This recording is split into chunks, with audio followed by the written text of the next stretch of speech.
This subcommittee is supposedly about looking into waste, fraud, and abuse. So I'd like to start talking about independent inspector generals who are supposed to be looking into waste, fraud, and abuse. Mr. Talkov, do you know how many inspector generals at agencies that were investigating Elon Musk's companies have been fired by the Trump-Musk administration? No. It is 5. Ms. Royal, the Inspector General of the Department of Labor had 17 open investigations into Tesla and SpaceX. Do you know what the Trump-Musk administration did to that Inspector General? No. They fired him, and I think y'all know. Mr. Whitson, the Inspector General of the Department of Transportation was investigating Tesla. Do you know what the Trump-Musk administration did to that Inspector General? No. They were fired. The Department of Defense's Inspector General was looking into SpaceX. Mr. Hedler, do you know what the Trump-Musk administration did to that Inspector General? I believe he was fired. Thank you. I think everybody on the panel knows what the answer to these questions were. The U.S. Department of Agriculture Inspector General was investigating Musk's Neuralink.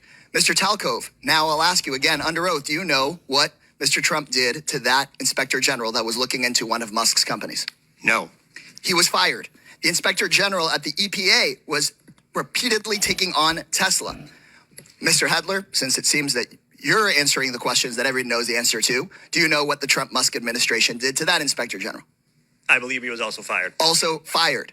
At least 5 Inspector Generals that were looking into Elon Musk's companies were fired by the Trump-Musk administration. These Inspector Generals who are independent, protected by law, they are the people that find the waste, fraud, and abuse and found many of the cases of waste, fraud, and abuse that have been brought up today, fired because they were looking into Elon Musk.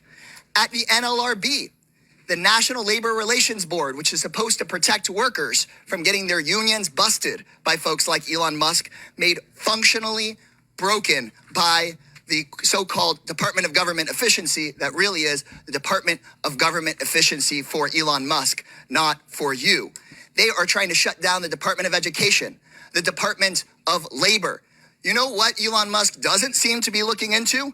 His own contracts. Again, I'll ask you, Mr. Talkov, do you know how much money a day Mr. Musk will receive from the federal government for his contracts? No. The answer is $8 million a day. Just last year, Elon Musk was promised $3 billion from close to 100 contracts with the federal government. Ms. Royal, do you know how much the average person in this country who survives on Social Security, one of our seniors who's worked their entire life, about how much they have to survive on a day? I do not. $65 a day. We're not looking into Elon Musk's $8 million a day. This subcommittee, chaired by Marjorie Taylor Greene and the House Republicans, is looking into your grandmother's $65 a day. Let me be clear.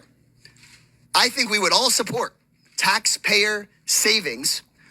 Look into money we might needlessly send to billionaires and big corporations, find taxpayer savings, and send it back to your hardworking family. But instead, what House Republicans and the Trump-Musk administration want to do is they want to look into your kids' lunch money, your kids' teacher's salary, into your grandparents' Social Security. They want to take that money and give it out in billionaire tax cuts. And they are talking about that in committee tomorrow. In Budget Committee tomorrow, they just released their plan. So let me be clear. When Republicans talk about government efficiency in this Congress, they're not looking into billionaires who don't pay their taxes. They're not looking into billionaires who get rich off of government contracts. They're not looking into Elon Musk firing watchdogs who are supposed to keep him accountable. They're looking at cutting your public schools. They're going straight for your Social Security. They're coming straight for cancer research. They're coming straight for the Department of Education. They're not looking at big tech. They're not looking at big pharma because those people fund their campaigns.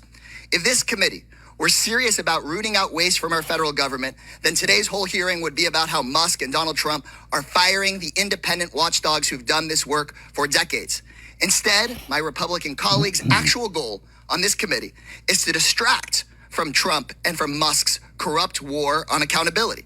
This will not be a subcommittee dedicated to making government efficient for everyday people. It's about helping Elon Musk and Donald Trump be as efficient as possible in robbing our government and handing out our government services to the rich. So this seems that this subcommittee is just The going to gentleman's be like time the has agency it's named expired. after. The A gentleman's sham, time has expired. a total sham. The American people are $36 trillion in debt. It certainly seems reasonable that someone has been fired. I now recognize the gentleman from Tennessee. You're going to put us Mr. further in debt Burchett. with your billionaire You're tax not cuts. recognized. Mr. Burchett, you're recognized for 5 minutes.